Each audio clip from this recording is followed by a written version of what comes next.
Hello, everybody. Welcome to Broadway.com's Live at 5. It is Monday, November 12th. I'm Beth Stevens. I'm Paul Wontorek. And we're here in the studio with Miss Caitlin Moynihan. Hello.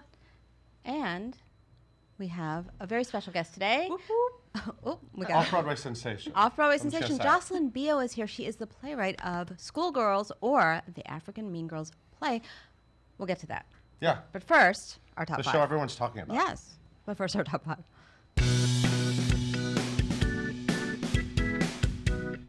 We found out who's going to be waving through the window next. Oh, no, you didn't. Oh, they can't see me yet. They're waving. Anyway, I'm waving. So this is so exciting. I find this very exciting. Some fresh talent. I love Dear Evan Hansen. Mm-hmm. But As do we all. I have yearned to see an actual teenager play this role. Good point. And I'm very excited that Andrew Barth Feldman, congratulations, Andrew. The most exciting thing that happened to him up until today was that he won the lip sync challenge at BroadwayCon. He's very excited about that. Okay. But now he's Evan Hansen. Yeah. He starts I mean, that must have on been sort of exciting, but this seems to be... January 30th, 2019, succeeding, of course, the fantastic Taylor Trench, who will leave on January 27th. He is 16 years old, guys. An actual high schooler. So he won at the Jimmy Awards. So the lip sync That was exciting, too. Oh, okay. But he won for singing I Love Betsy from Honeymoon in Vegas, which we course, love, that yes. musical. He did it at the 2018 Jimmy Awards. And he goes to school in Woodmere, New York, which is like right near Kennedy Airport over on Long Island. And he's joining the cast. And this is really cool because I just want to point out. Is he going to get to finish high school? Or? I actually did a little research on this. Oh, okay. So Ben Platt, of course, did this role. And won a Tony Award. Right. Sensation. Everything's happening for him now. Hi, Ben. But he was 23 years old when the show opened. Right. So 16 to 23. That's a big jump. That's a big jump. Noah Galvin, how old do you think he was? I hate to get age obsessed, but I think for this role it's kind of important. 23. Okay. Taylor's older. Ben Levi Ross, younger. But no one's 16. He's a teenager. Nobody is 16. And by the way, it's a musical about a teenager. So I'm very excited about this. Congratulations, Andrew Barth Feldman. We can't wait to meet you. And the greatest city in the world is heading out on tour again. Again. We're talking about Hamilton. Yes, we are, because... That's what we do up on Broadway. That's how we do. Third national tour of Hamilton. It's amazing. The word of the day is sensation. We're talking about Hamilton. This will feature Donald Weber Jr. as Aaron Burr. We have some construction. If you hear that, if you listen to the podcast, it's not dental work. It's construction in the building. People want to move into this building. Julius Thomas III will lead as Alexander Hamilton, beginning at the San Francisco stop. Why is that? Because this tour will begin in Puerto Rico. And who's going to play Hamilton in Puerto Rico? No, Lin-Manuel Miranda in the title role. Oh my God, he's back. He's back for a bit. Is he going to grow the hair out? You know, you'll have to ask him if you bump into him. So the Puerto Rico one will be from January 8th to January 27th, 2019. Of course, he did it in January, where he's going to have some weather. Just saying. At Teatro UPR, the theater at the University of Puerto Rico's main campus in San Juan. This is very exciting. Oh, by the way, do you know what the name of this tour is? I do know because I just looked, but I love how they name tours. What's it called? Yeah, this one's called And Peggy Tour. Very cute. I love it. And we got some sad news over the weekend. So right before we went on the air, Beth was like, "Why don't you have your book? Go get your book. Yes, Go I did. get your book." And I ran and I was out of breath, but I caught my breath. So this is a souvenir booklet of one of my favorite musicals. That sits in your office every day. Right. So Beth, I look at Paula Wayne. Paula Wayne passed on Friday. The beautiful blonde here with Sammy Davis Jr. This is Golden Boy. It's a fantastic Charles Strauss, Lee Adams musical based on the Clifford Odets play about a boxer. Sammy Davis. It was written as a vehicle for Sammy Davis Jr. Of the Rat Pack. Paula Wayne played the love interest, Lorna Moon. Show us all the pictures. As in the song "Lorna's Here" for any show fans who may know this show. Anyway, little history lesson. This is from Paul. I just love this book. Anyway, but thank you for reminding me to bring it because I am actually like a super fan of this show. Anyway, Paula Wayne died on Friday in her South Florida home. She was 84 years old. She had pancreatic cancer. She was on Broadway in the late 50s and 60s. Of course, that was sort of her biggest thing. She was also in, before that, she was in Best Foot Forward, off Broadway, opposite teenage Liza Minnelli. Oh. I'm sure she had a lot of stories about that. She was on TV a lot of TV shows. She was the voice of Mrs. Butterworth, the most fun Fun fact I found. And anyway, just like an amazing voice. Like look it up. Like listen to that album and just like such a beautiful, beautiful It's on voice. YouTube. So You can find anyway, it. R.I.P. Paula Wayne. I will continue to look at you every day. So will Beth. Yes, I will. And two Broadway legends are teaming up to sing the songs of two other Broadway legends. This is fun. We're That talking. sounds confusing. It's confusing, but just you don't have to do math. Just listen. Okay. Andrea McArdle is teaming up with Donna McKechnie to Okay. sing the songs of Mick and Sondheim. Mac. Wait. Wait, relax. Is that Mick and to Mac? sing the songs of Sondheim. It is. No, it's Mick and Mick. Mac. Mac. Relax. It's MC Ardle, MC Keckney. Anyway, they're both great. They're going to sing the songs of Sondheim and Marvin Hamlish at 54 Below. When can you see this? I will tell you. You can see this January 1st. What a way to start the year, through January 5th. Now, they're calling it Andrea McArdle and Donna McKechnie Celebrate Sondheim and Hamlish, which is a missed opportunity because they should call it Annie and Cassie Get Together. I'm just saying. So that's what they're going to sing. They will also be singing songs from The Way We Were, Ice Castles, very 1978, and The Entertainer. Tickets are now on sale. Hey, Caitlin, can we please try to get them both on here as guests? Yes, I'm we're making working requests on now. it. Of course, Let's Andrea work on McArdle was the that. original Annie on Broadway. Donna McKechnie was the original Cassie. Epic. In a chorus line. If you don't know that, I My don't know why you're childhood. watching this show. All God. conjoined. Yeah. Dylan and Adrian are going to get an email right after this. Awesome. Awesome. And one of our stage favorites is having a little holiday concert. Well, so Jason Robert Brown does this resident. He was just here a few was weeks just ago, here. right? Talking about, speaking of, I Love Betsy. Do a residency at Subculture, which is a really beautiful venue downtown. And he has a special guest every month, and Michael Kilgore will be the guest. Of course, he was just in not just, but in the past year, Songs for a New World, Jason Robert Brown's musical at Encores. And this will be the holiday show, December 17th at 8 p.m. And what does it say? It's his 4th anniversary of the venue's collaboration with JRB. And Michael Kilgore has been seen in The Book of Mormon on tour, Hair, and Motown on Broadway. And wasn't he also in that Jesus Christ Superstar Live? Anyway, That sounds right. quite a voice. It's gonna be good. So get down there and see that. Well, Paul, it's been nice. Thank you for bringing your book. I'm gonna take my book back to my desk. We'll see you later. Caitlin, tell us all about our guest, please. Gladly. So, guys, we have Jocelyn here with us today. Of course, she is the playwright behind Schoolgirls, or the African Mean Girls play, currently playing at the Lucille Lortel Theater. Also, did you know she won the Lucille Lortel Award for this show? Fun fact, she did. She also won, she also received a Lucille Lortel Award nomination in 2017 for her performance in Everybody, and a Drama Desk Award nomination in 2018 for her work in The Blood. She also has appeared on Broadway in The Curious Incident of the Dog in the Nighttime. She's done it all. She's incredible. She's here right now with us. Follow her on follow her on social media at Bio. JJ Bio, and leave all of your questions in the comments down below. Please welcome Jocelyn and Beth. Thanks, Caitlin. Welcome, Jocelyn. Hi. Oh, okay. I'm going to gush a little because I love your play so much. Oh, thank you. It's so great. I recently went back and saw it, and what a diverse audience. Yeah. What a diverse audience of young women of color are Yeah, flocking to see the yeah, show, which I'm was very really awesome excited, about yes. that. But it's funny. It's funny. Let's tell people what this play is in case they don't know, in case they haven't been around, because this play has been around a little bit. It keeps coming back. It has, yes. I know we're back for our second time around. Schoolgirls, or the African Mean Girls play, is set in a Bree girls' school in the 1980s. It's actually the boarding school that my mother went to in Ghana. Amazing. And it centers around a young girl named Paulina, who is very excited because the Miss Ghana pageant recruiter is coming to the school.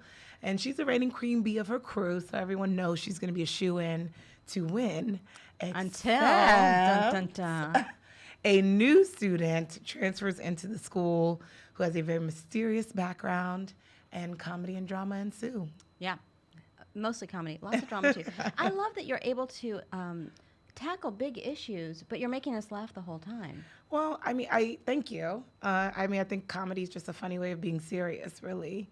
And so every comedic artist that I've always looked up to growing up has always found a way to do that.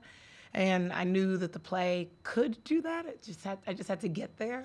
And with several drafts, I rewrote the thing 27 times. 27. When did you start it? I started writing it just after I was leaving Curious Incident, actually.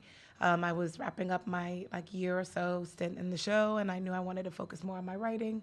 But I wanted to write a play that I thought would be just a smidge more palatable, because I think people were having a really hard time understanding my writing as African comedy. And so I went off, and 6 weeks later had the first draft of Schoolgirls, added the subtitles so people would get it, that it would be funny. It really clarifies it. But that it's not based on Tina Fey's Mean Girls. It's not. It's just a reference to another group of teenage girls going through stuff. It is. And now it's like everyone just calls the play that. They're like, I love Mean Girls. I'm like, great. That's a Tina musical Fey 50 wrote seconds. It. Yeah. Totally different.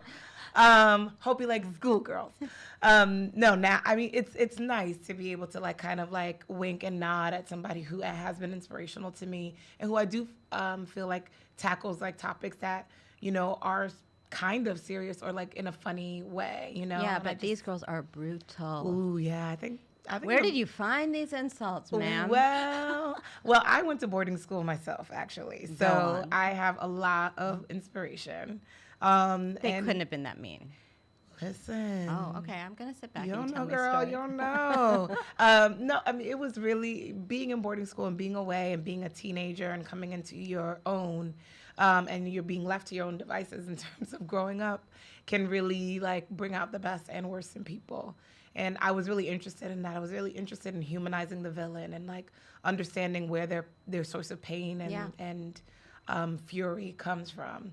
So in a lot of ways, it was super therapeutic, because I feel like I really have an understanding now of what those mean girls in my boarding school were like, and what was the source of their pain. I don't forgive them. Oh, but okay. If you're watching, I know. there's no forgiveness here. Sorry, no forgiveness. You're immortalized now in a play. Was this based on a specific? What sparked it? What made you want to write this specific play? Yeah, I mean, other than obviously my own inspirations, my mother's, inspiration. Was there a moment when you're like, oh, I have to write this play set here? For sure. It came when it actually happened a few years prior to even writing the play.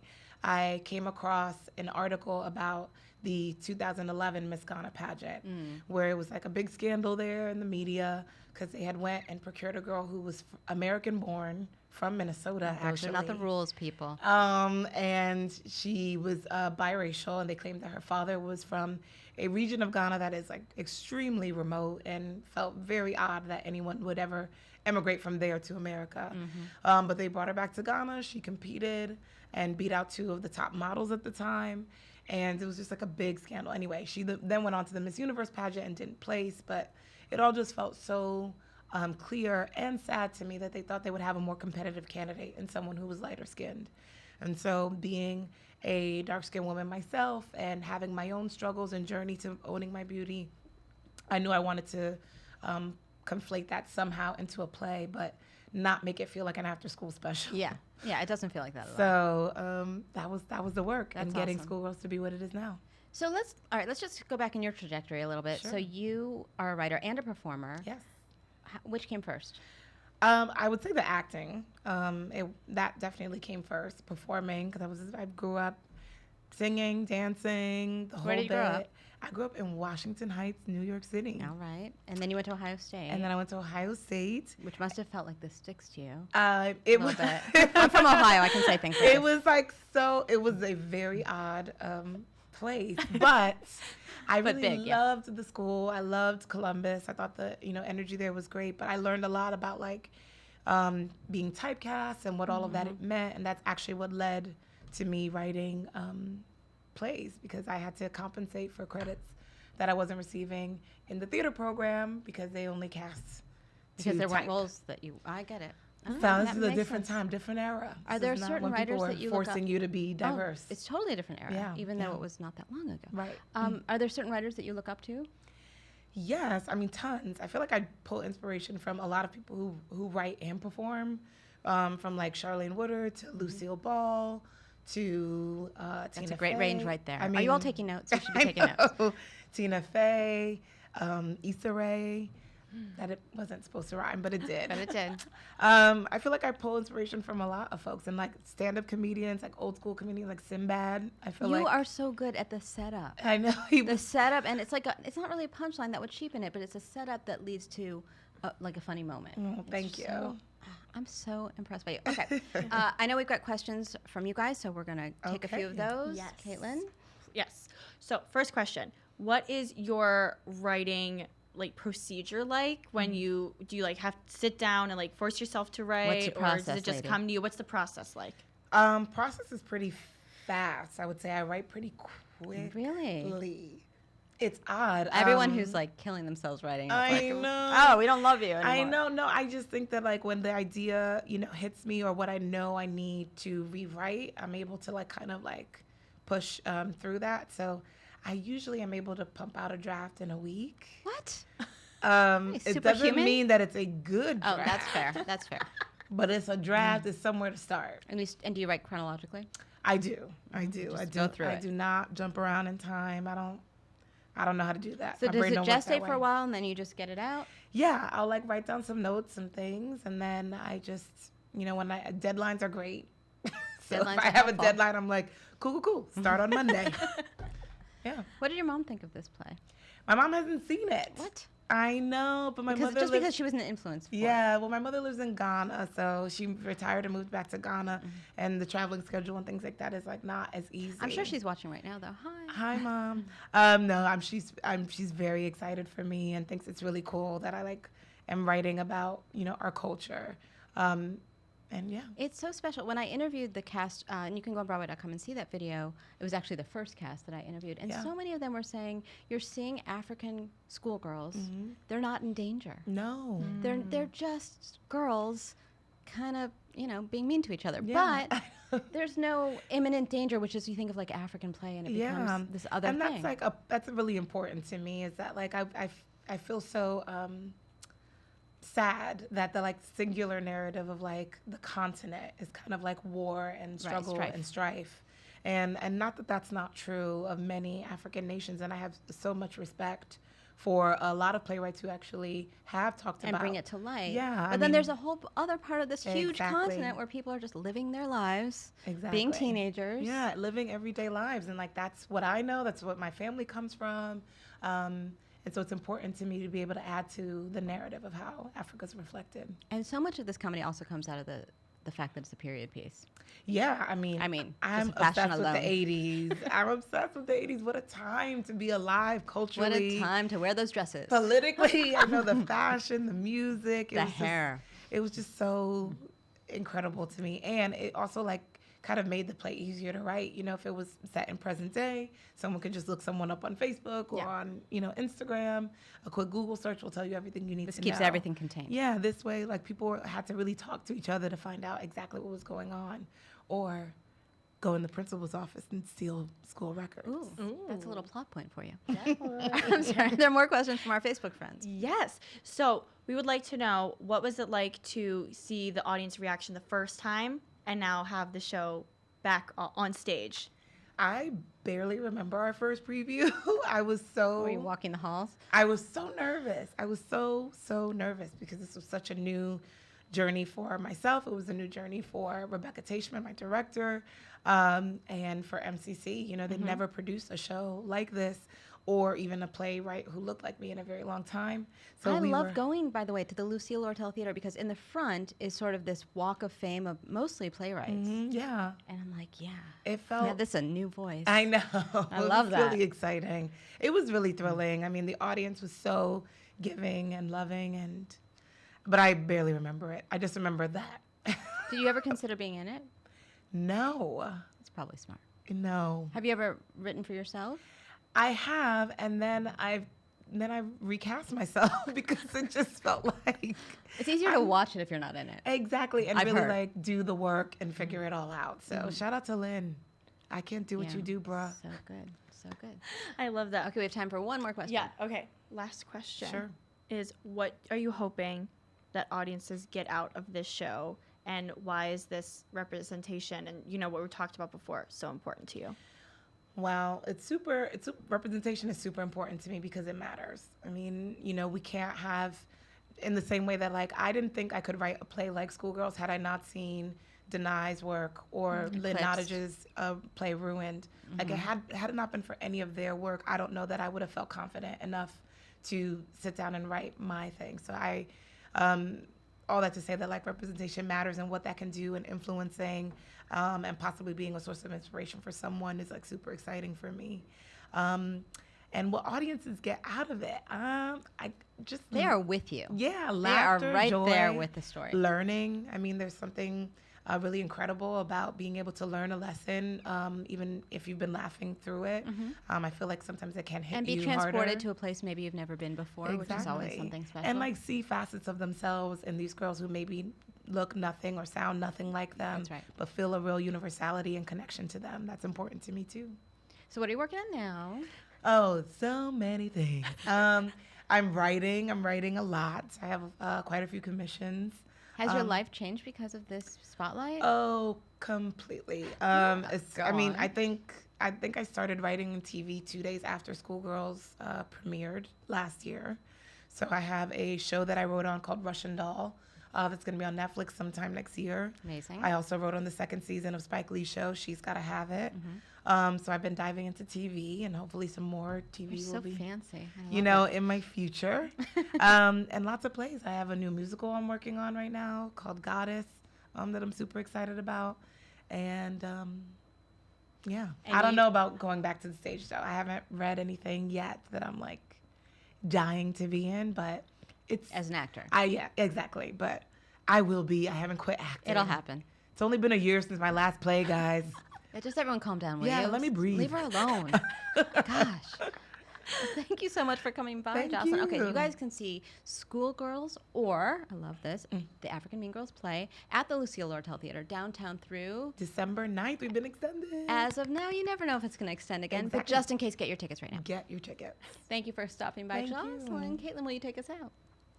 Thank you guys so much for tuning in today. We are live at 5 every single day on Facebook. You can listen to us in a podcast form by searching for hashtag live at 5 and hitting that subscribe button. Be sure to tune in tomorrow. We talk to Mark Kudish all about Girl from the North Country.